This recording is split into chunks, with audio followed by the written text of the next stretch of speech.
Subscribe to Keep It Terrifying for creepy tales, horror, and nightmares you won't forget. Don't miss out. Hit that subscribe button and keep it terrifying. Till Death Do Us Part.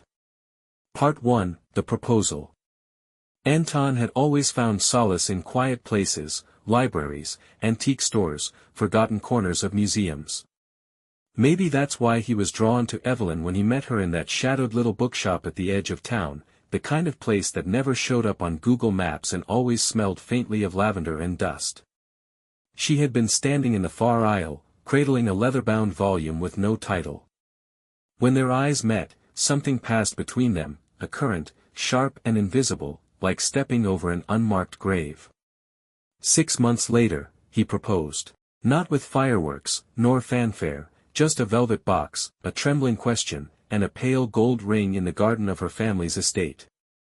The garden, she said, hadn't bloomed in decades, but on that day, the dead roses flared crimson, as if awakened. She said yes. The next morning, the air around the estate was heavy. Not with joy, exactly, more like expectation. Anton stood by the window, watching fog curl through the hedges, the trees like skeletons draped in silk. He didn't remember falling asleep, yet dreams clung to him like cobwebs, voices whispering in languages he didn't know, the press of cold fingers against his spine, and always, Evelyn's eyes, wide and endless, like deep water. They began planning immediately, or rather, Evelyn did. She had ideas, traditions, rules. The wedding must be at her ancestral home in the forest. Every element, from the flowers to the cake to the music, had to follow an old family custom. Old ways are sacred, she'd say with a smile that never reached her eyes. They keep us safe. Anton didn't argue. Not at first, but the first sign that something was wrong came with the engagement photos. The photographer, a cheerful woman named Mara, sent over proofs a week after the shoot. Evelyn had chosen a location near an abandoned church, all moss-covered stone and ivy. The photos were stunning, until Anton looked closer. In one image, Evelyn was smiling at the camera, holding his hand. But his own face was wrong. Pale, distorted, as if caught mid-scream. His eyes were pitch black. In another, behind them, a figure stood in the shadows, tall, thin, and wearing something like a mourning veil. Mara insisted no one else was there that day. She offered to retouch them. Evelyn declined. They're perfect, she said, stroking Anton's cheek. They show the truth. That's rare. The dreams grew worse. Anton began waking with his sheets twisted around his limbs, breath ragged, heart pounding. One night, he found himself sleepwalking through the house. In the hallway, he saw Evelyn standing at the end, wearing her future wedding gown.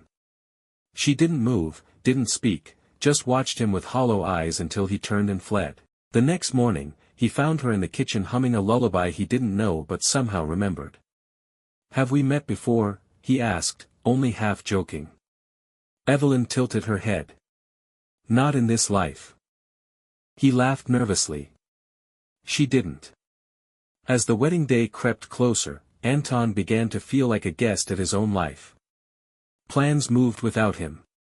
Visitors came and went, strange people Evelyn introduced as distant cousins or old friends. They all looked vaguely alike, pale, tall, with sharp teeth hidden behind polite smiles. And always, Evelyn remained calm. Serene. Radiant. "Everything is going exactly as it should," she said one night, curling beside him in bed. "I've waited so long for this. For you." He wanted to ask what she meant. But he couldn't move. He couldn't speak. He could only lie there as her breath turned cold against his neck. Part 2, The Invitation. A week after the photos arrived, Evelyn insisted on printing the wedding invitations herself. "No printers," she said, her voice firm. "The paper must be hand-pressed. The ink must be mixed with grave salt. It's tradition." Anton blinked. "Grave salt." She smiled, brushing a strand of hair behind her ear. It keeps the spirits from tampering. You don't want uninvited guests, do you? He laughed uneasily, waiting for her to laugh with him. She didn't. In the drawing room, she set up a small table draped in black lace and parchment. Anton watched from the doorway as she dipped a silver quill into thick, reddish ink. Her handwriting was elegant, ancient-looking, too precise to be spontaneous. Some symbols weren't letters at all, but sigils that burned behind Anton's eyes when he looked too long. "Let me help," he offered. Evelyn looked up, her eyes distant. "No, darling. Some names are delicate. If I get them wrong, they might take offense." He didn't know what that meant. 2 nights later, Anton walked past the study and noticed several invitations lying in a neat stack. Curiosity tugged at him. He picked one up. The envelope felt oddly warm, almost pulsing. He opened it. Inside was a card written in Evelyn's same precise calligraphy: "You are summoned to witness the binding of souls. Anton Vale and Evelyn Dmero. August 17, at twilight. Dmero Estate. Formal morning attire required. No photography. No mirrors." The recipient's name, Mr. and Mrs. Wilhelm Ashcroft. He didn't recognize the name. Frowning, he shuffled through the others. Talia Evers. The Hollow Sisters. Reverend Elias Crow. Miss Alva, deceased.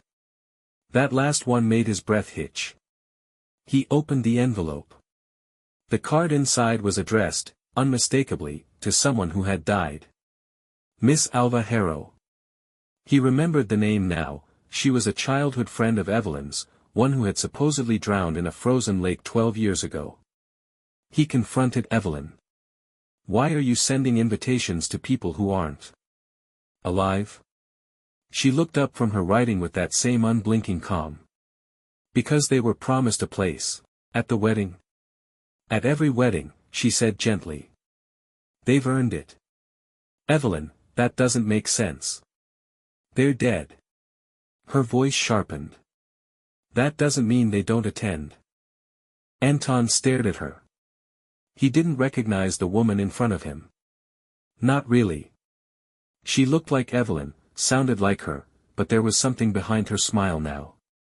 Something that made his blood hum in his veins, cold and restless. "Don't worry," she added, setting her hand on his. "They're not coming for you. Not yet." That night, Anton couldn't sleep.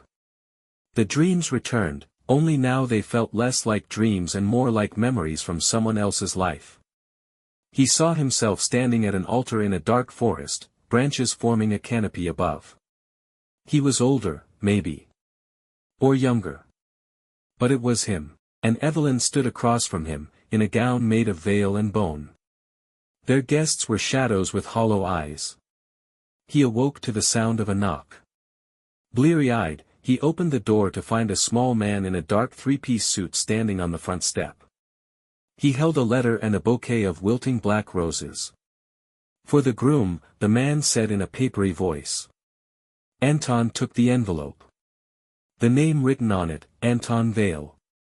The return address, Ashcroft and Ashcroft, arrangements for the departed. Inside was a single card, edged in silver: "Your place has been confirmed.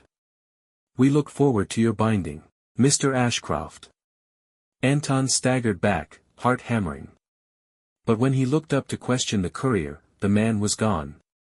The gravel path was empty. No footprints. No sound. Just the smell of soil and roses, and something else. Decay. Part 3, The Venue. Evelyn took Anton to see the venue 3 days later. "It's tradition," she said again, as they drove deeper into the forest. "Every Dmero wedding must be held on ancestral ground. It's a sacred bond. A blessing for the bride, and a passage for the groom." Anton shifted in the passenger seat, trying not to let her words unnerve him. But the trees outside looked wrong, too tall, too narrow, bending in unnatural ways as though leaning in to listen.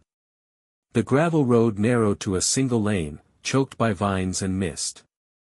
Eventually, the car rolled to a stop in front of rusted gates, wrought iron twisted into floral patterns that looked like thorned hearts. A plaque on one gate read simply, Marrow House, EST 1712. The house loomed beyond.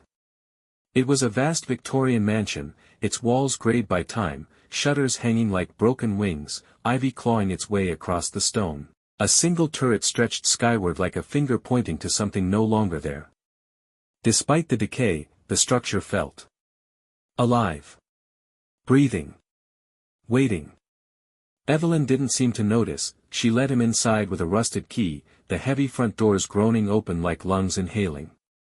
Dust hung in the air like pollen, catching in Anton's throat. Yet the deeper they walked into the house, the more he noticed that the dust was only on the surface. Beneath it, everything was curiously preserved. The carpets, though colorless, were unfrayed.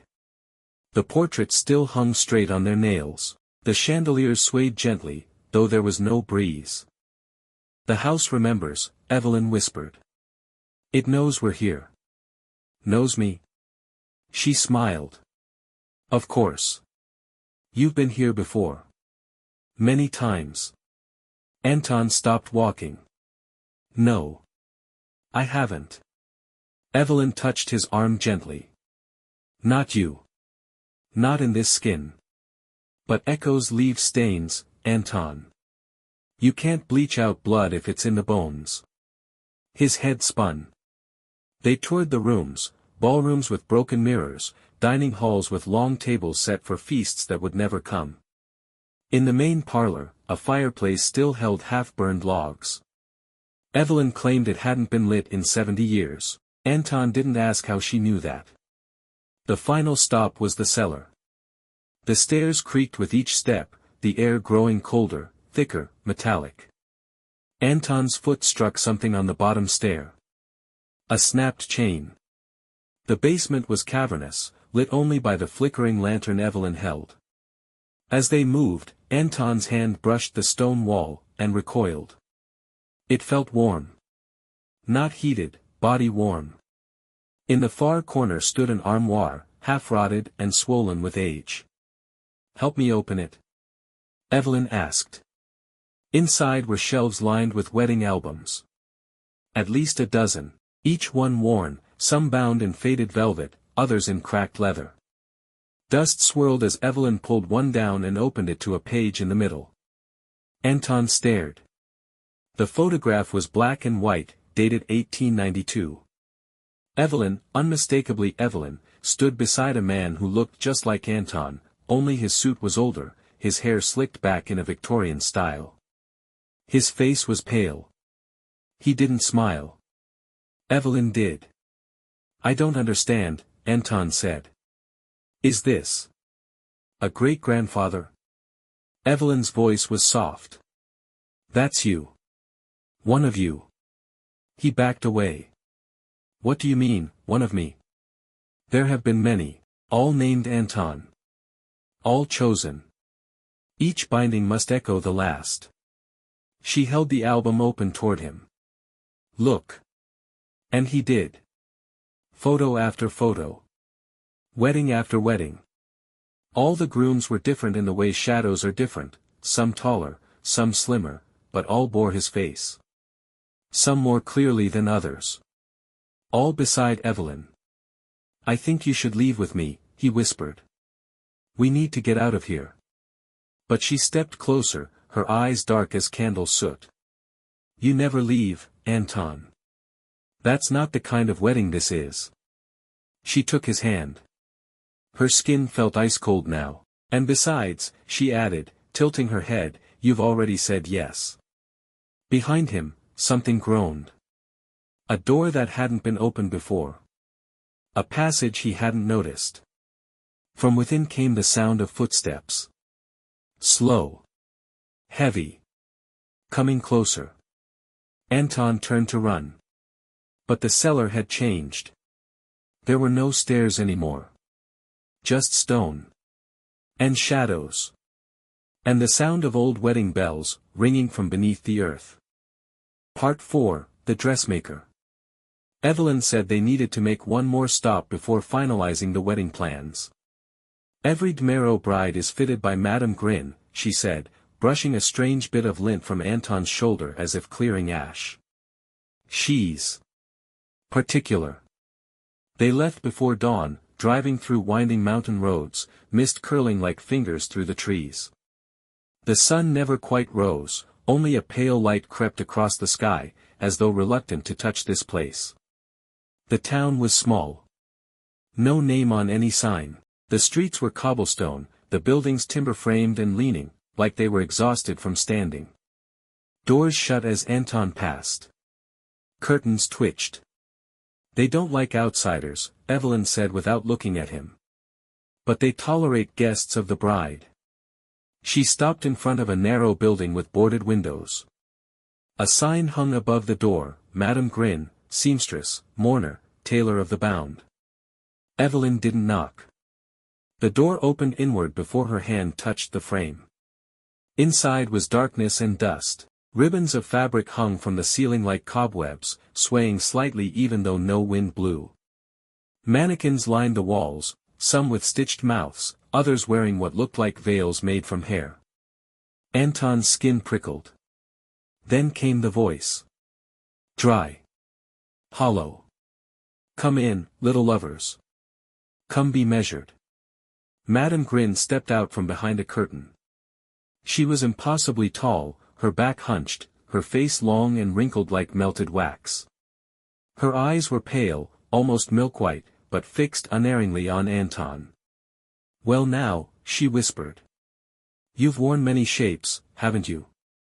He froze. I don't think we've met. She grinned. Not you. Not yet. But your echoes haunt my needle. She turned to Evelyn. Will he fight it this time? Evelyn gave a small smile. Not much longer. Madame Grin clucked her tongue and gestured to a raised platform draped in black satin. Stand, she commanded. Anton looked at Evelyn, but she nodded. Wordlessly. He obeyed. Grin circled him, murmuring to herself, her hands flitting over his arms, shoulders, chest. Instead of a tape measure, she used a strand of woven black hair that writhed slightly in her grip. She muttered. Same build. Same bones. But the heart. Thinner. More fragile this time. It'll snap under strain. Anton twitched. You mean I'm unhealthy? Madame Grin's smile was a rip across her face. No, dear. I mean your soul. She turned abruptly and moved to a shelf, pulling down two boxes. One held a suit, deep charcoal, soft and heavy as regret. The other held a folded piece of white fabric. Evelyn stepped forward to help Madame Grin unfold it. It was a dress. But not just any dress, it was old. Not vintage, ancient. Yellowed, stitched with intricate lace. The hem was singed. The bodice stained faintly pink, like it had once been soaked in blood and never fully washed. You wore this before, Anton whispered, not sure how he knew. Evelyn's eyes glittered. Yes. Was it? Your mother's. Evelyn shook her head. It was mine. The first time. Anton stared. The first. What? Grin laughed, a horrible, bubbling sound. She forgets to tell them every time, doesn't she? Anton backed away from the platform. I think I've seen enough. But the room had changed again. The exit was gone. The mannequins had moved, closer now, forming a circle. One had something in its hand. A ring box. Another held a photo. It was of Anton and Evelyn, standing in front of Dmero House. The date in the corner read, August 17, 1875. Anton stared. His hair was different. His clothes dated. But it was undeniably him. His knees buckled. I don't remember this, any of this. You're not supposed to, Evelyn said softly. The veil only lifts when it's almost time. I want to leave, he gasped. We need to leave. You say that every time, she said, brushing her hand against his cheek. But you never do. And then, softly, Evelyn began humming a lullaby. The same one she sang in the kitchen weeks ago. Anton covered his ears. But it was too late. He remembered. Not everything. Not names. Not events. But moments. Moments of waking in the cellar. Of bleeding on the altar. Of Evelyn whispering, I do, while something ancient crawled into his mouth, claiming his voice. Madame Grin's voice cut through the memory. Fit him well, she whispered. Let the stitches hold. We don't want another one unraveling mid-vow. Part 5, The Nightmares. Anton didn't remember the drive home. One moment he was standing in Madame Grin's parlor, the next he was back in his own bed, fully dressed, shoes still dusted with ash.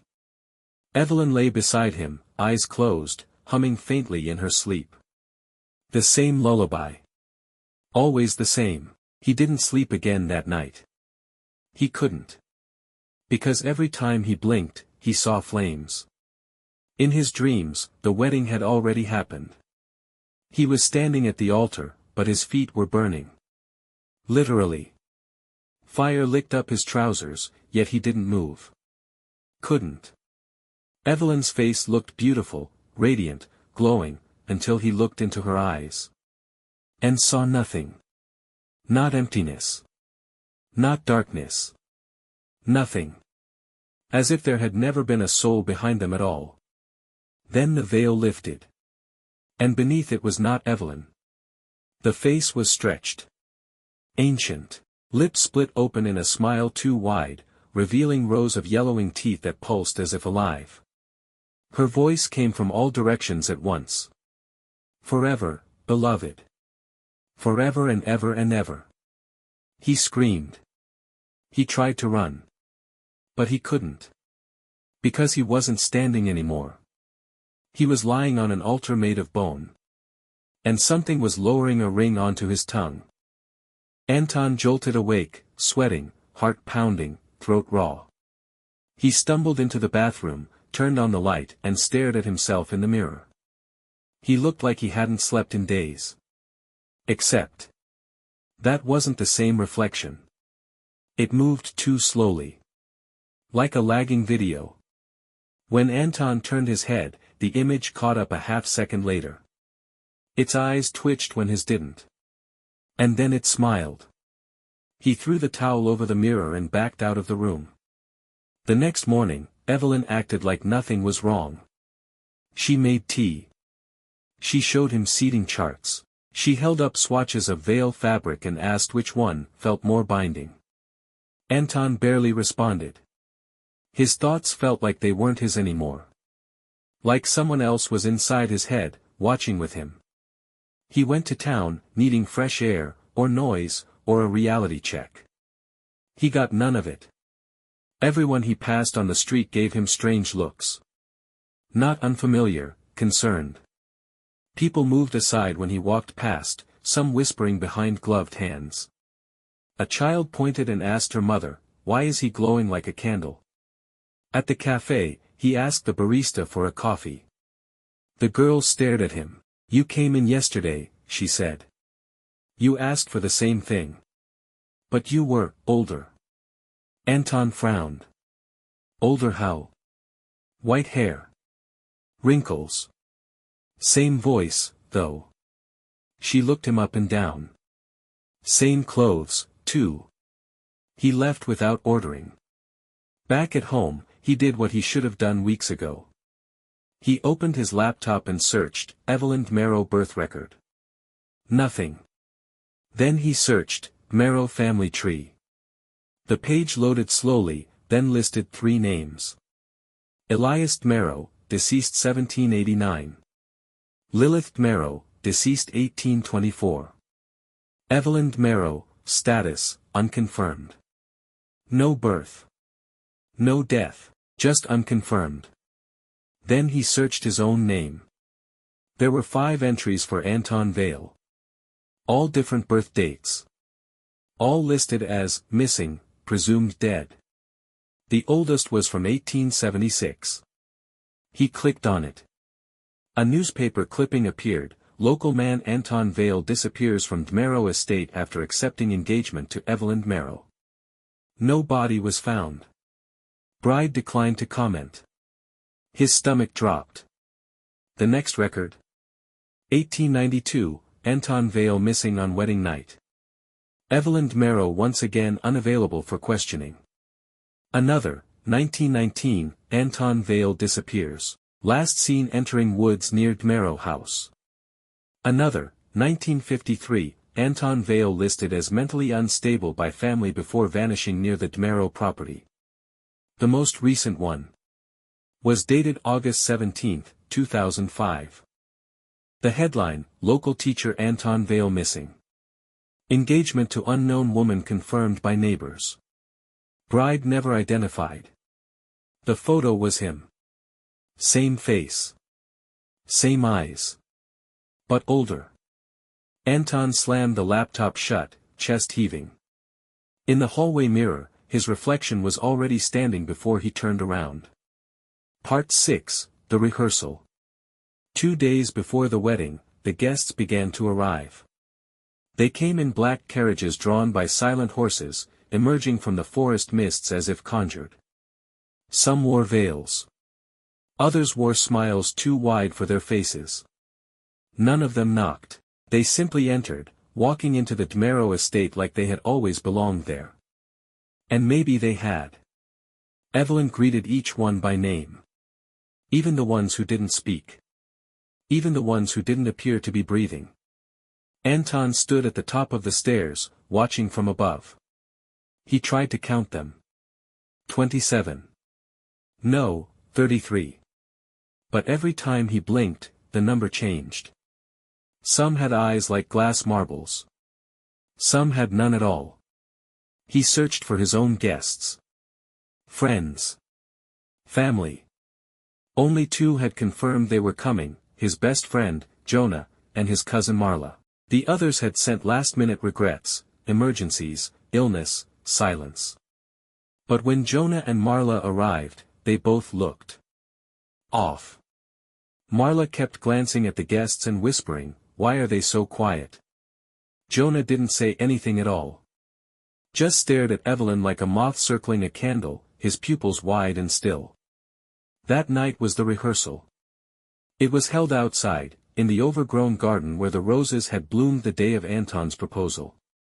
Now, the roses were black. Not wilted, black. Like they had been dipped in ink and left to harden. The officiant arrived late. No one knew who he was, not even Evelyn introduced him. He wore a long cloak of ash-colored fabric that dragged behind him, stained at the hem. A hood covered his head.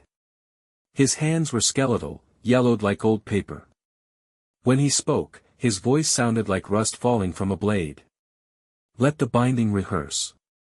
Let the cycle confirm. Let the soul walk willingly. The guests echoed the words in unison, though Anton never saw any of them move their lips. Then Evelyn took Anton's hand and guided him to the altar, a stone slab slick with dew. As she placed his hand on its surface, he felt warmth, a pulse. Like the stone was alive. Evelyn smiled at him. "You're doing so well." "I don't remember agreeing to this," he said, voice trembling. "You don't need to remember," she whispered. "You just need to repeat. That's what this all is. An echo. A loop. A promise." "I don't understand."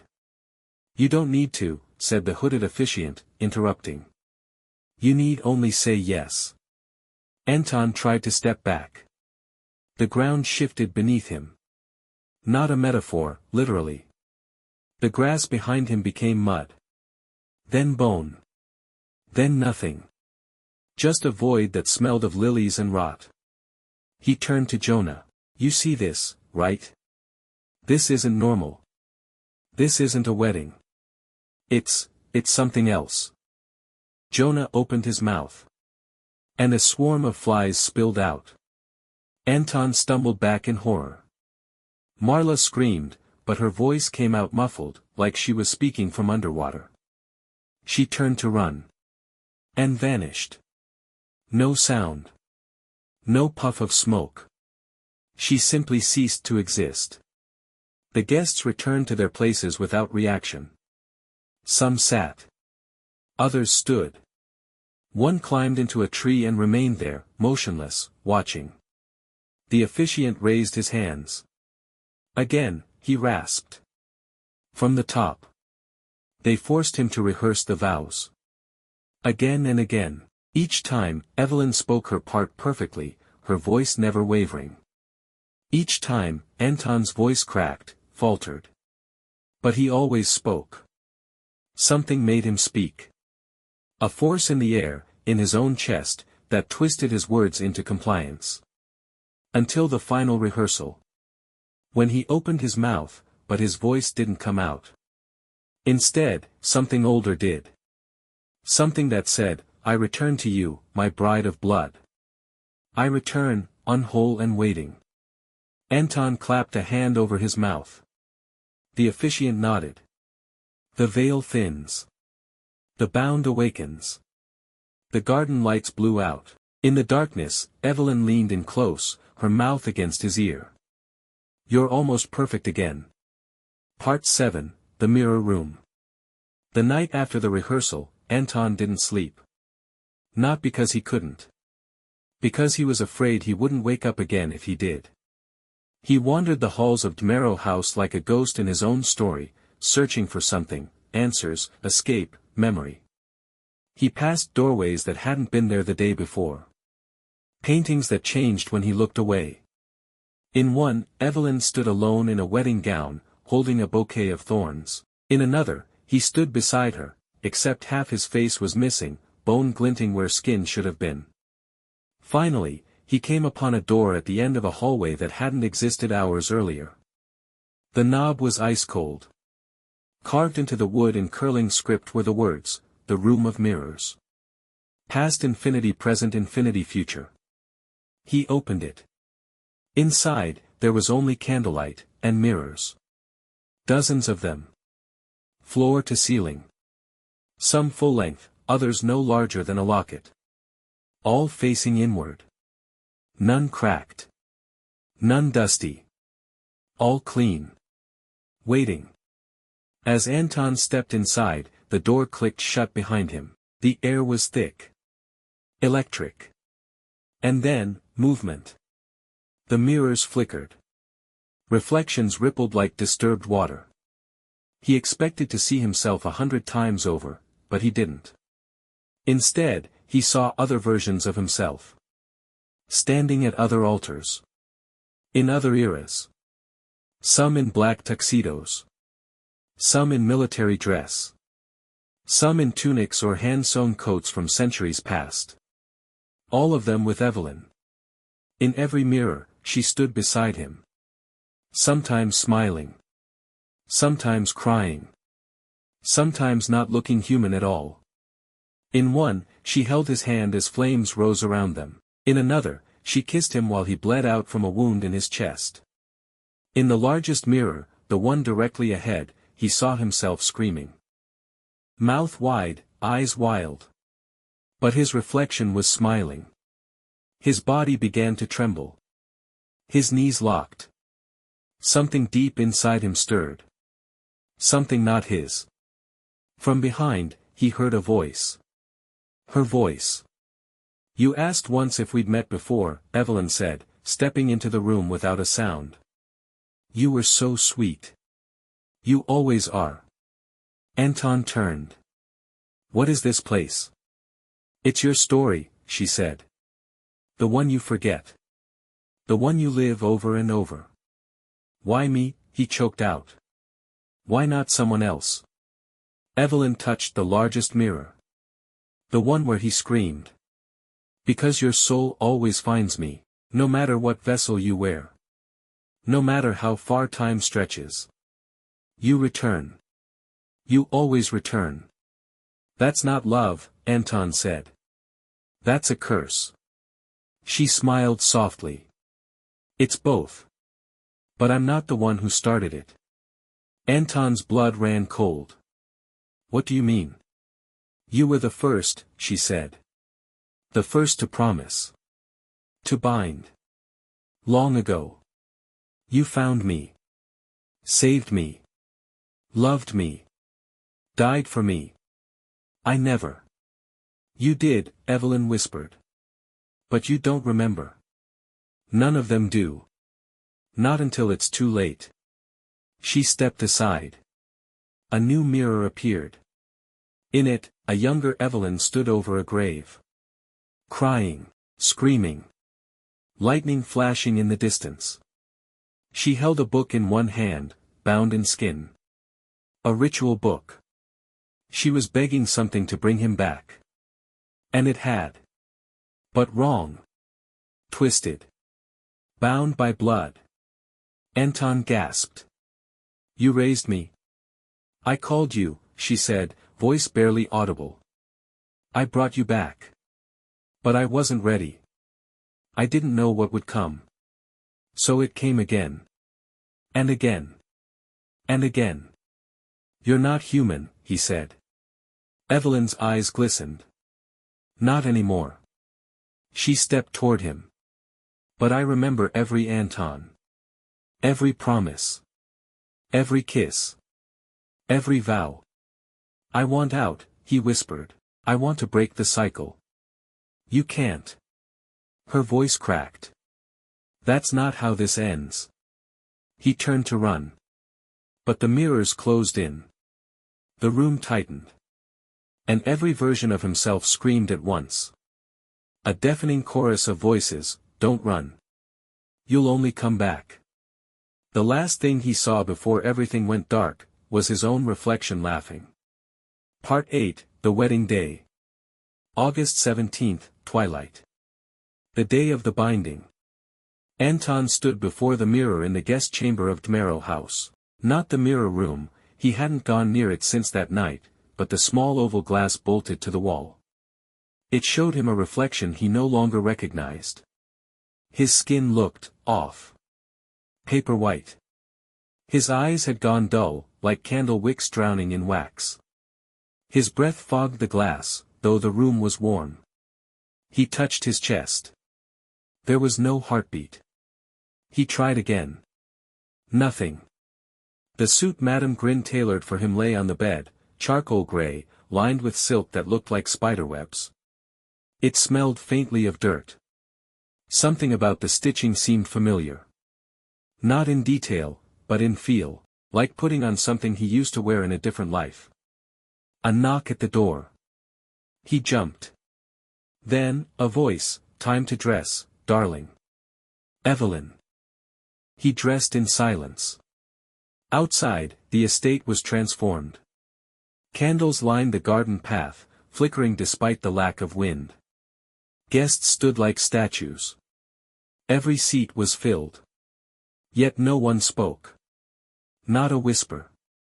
Not even breath. Jonah and Marla were there, but changed.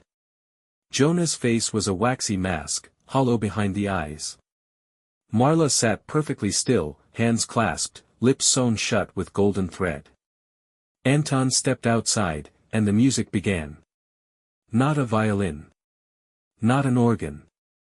Something, older. A stringed instrument plucked by unseen hands, accompanied by deep, wet percussion like something dragging across a cave floor. The officiant appeared again. Still hooded. Still silent, until he began. Tonight, the soul returns. Tonight, the body accepts. Tonight, the bride renews. Tonight, the groom remembers. Anton felt his knees lock as Evelyn entered the aisle. She was radiant. Terrifying. Her gown shimmered white at first glance, but beneath the lace and pearl was the shadow of something old and red. She carried no bouquet. Instead, she held a bone, carved and gilded, like the femur of a child. Her veil floated without wind. She smiled. He almost wept. When she reached him, she took his hands. They were freezing. He wanted to pull away. But couldn't. Anton Vale, the officiant rasped. Do you come here freely? No, he said. The guest stirred. The officiant paused. You must. I don't, Anton said louder. I never did. Not in any of the lives before this. You took me. Evelyn's smile trembled. Just for a moment. I love you, she said softly. I know, Anton said. But you keep killing me. Thunder rolled in the sky, though no clouds had gathered. The garden darkened. Shadows lengthened. Anton stepped back. I break it. I break the binding. You can't. Evelyn screamed, and the wind finally came, howling, rising from beneath the ground. The officiant removed his hood. Anton gasped. It was him. An older version. Lips cracked. Eyes burned out. Skin withered. A groom who had stayed too long, repeated too many times. The officiant reached toward him. Finish it. Only death frees you. Only vows hold back the hollow. Anton shook his head. Not this time. He reached into his coat pocket, instinctively, and pulled out something he hadn't placed there. A knife. Old. Ornate. Covered in symbols that shimmered when the wind struck them. Evelyn backed away. No. Anton. Please. If you sever it, we lose everything. Good, he whispered. And then, he turned the blade inward. But not toward his throat. He raised it to his own reflection. A shattered piece of mirror from his pocket, taken from the mirror room. He struck the blade into the glass. The reflection screamed. Evelyn screamed. The officiant screamed. The guests crumbled, not dead, not living, but falling apart, as if their existence depended on the endless repetition of the ceremony. Lightning cracked the sky. The garden split. The altar collapsed. The air filled with the smell of roses and burned flesh. And Anton closed his eyes, as the world folded in. Part 9, The Wake. Anton opened his eyes. The world was silent. But not empty. He lay on cold stone, smooth, worn, and above him, a sky streaked with bruised purple and orange. He wasn't in the garden anymore. He was somewhere else. A vast chamber, carved from bone and glass. The air smelled of damp earth and old secrets. Shadows moved without source. In the center stood Evelyn. But not as he remembered. Her eyes shone bright and whole, like twin stars. Her face was serene, radiant. She stepped forward. Anton, she said, voice soft but clear. He tried to speak. No words came. Instead, he saw flashes. 1,000 lives he had lived. Each wedding. Each binding. Each death. He was caught in the loop. But now, something was different. He looked down. His hands were glowing, light seeping from his skin like veins of fire. Evelyn smiled. You did it, she said. You broke the cycle. Then why? He tried again. Because I wanted you free. She reached out and touched his cheek. The bone chamber dissolved. Anton gasped. He was in a hospital room. A woman stood over him, smiling warmly. Welcome back, Anton, she said. We were so worried. He blinked. The woman handed him a mirror. He looked inside. It was his reflection. Whole. Real. Alive. He looked again. And saw Evelyn, standing behind him. Not a ghost. Not a curse. But a memory. A memory of love. And a promise. That some things, no matter how dark, can be rewritten. Part 10, Epilogue. Weeks later, Anton sat in a quiet cafe, a cup of tea cooling in his hands. The world outside bustled as usual. People laughed, cars honked, birds sang, normalcy wrapped itself around him like a fragile blanket. He still had nightmares sometimes. Shadows flickering at the edges of his vision. Whispers carried on the wind. But they didn't scare him anymore. Because he had remembered. Remembered that love and curse had always been tangled. Remembered that even in darkness, a spark of light could shine. He looked at his reflection in the cafe window. Not a flicker. Not a echo. Just himself. For once, truly himself. A soft breeze stirred the fallen leaves outside. Anton smiled, and whispered, "Till death do us part." But this time, it felt like a beginning.